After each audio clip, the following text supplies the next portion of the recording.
Hi everyone, and welcome back to the algorithms section.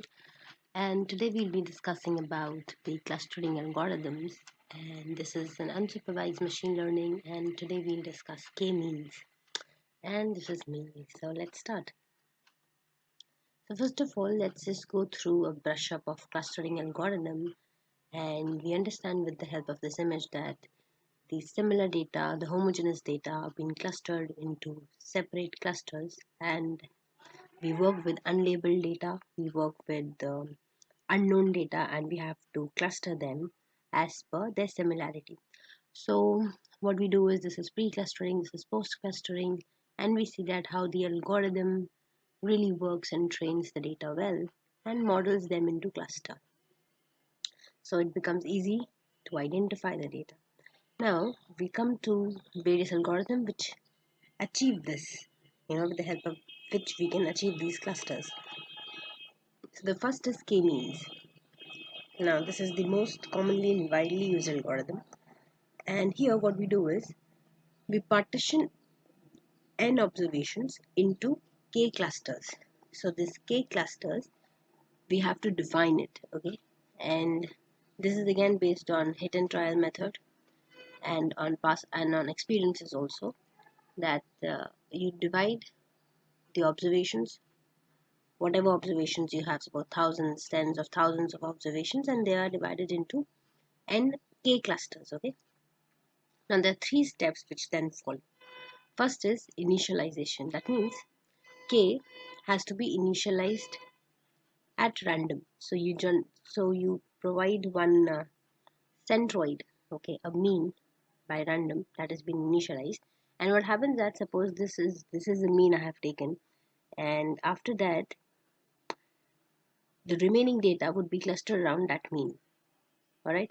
So similarly, for another data, it will be clustered around that. So then what happens is, after formation of these like estimated three clusters or so, again the centroid is updated, and then the nearest distance of the data are again being mapped, and they are being clustered again. So this assignment and updation, this continues, and our observation, our data are being clustered again and again. Now the question is, how long will this process continue? How long will assignment and updation continue? So this, how often is it repeated? This is repeated until convergence. So what does it mean by this is that when the end result, the sum of square error is minimized between points and their centroids, then it stops. Okay, so until we do not get minimized error, and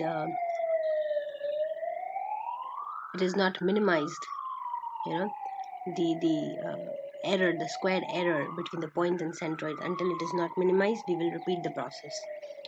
So how the value of k is determined? It is determined by elbow method. And in this sense, when this k means, we often see it is similar to k nearest neighbor, but the k nearest neighbor is used for your classifying. You again assign values to k. You assign it like k equals to 3, 5, 7, etc. And here also k means, you assign the centroid, and based on it, the data is being clustered around. So that is a way in how you can see similarity with k and n. And this is of course unsupervised and clustering, and here you can use it with supervised or unsupervised data. All right. Next is the advantages of k-means. So it is easily implemented, it is widely used, gives you high performance of speed, and it has measurable and efficient in large data collection. So that's why it's been used widely and can be easily implemented. Now with this comes few disadvantages also, like it lacks consistency, because you have to assign the centroid initial, and that is random. So every time you run your algorithm, it will give you different result, because it is not fixed and it is random assignment. So this lacks consistency, and this is unable to handle your noisy data and outliers, and because of it we get some biased output, biased model, right, which will affect the accuracy of the model, and it might fail to predict on unknown unseen data. Then here all items, they are forced into clusters, and even if they do not fall, they will be assumed to be into one cluster. And selection of optimal number of cluster is again a difficulty because we have to assign it, and we do not know as to how many clusters we should give initially. And then it adds to our computational cost also, because we have to keep on trying until we succeed getting good accuracy.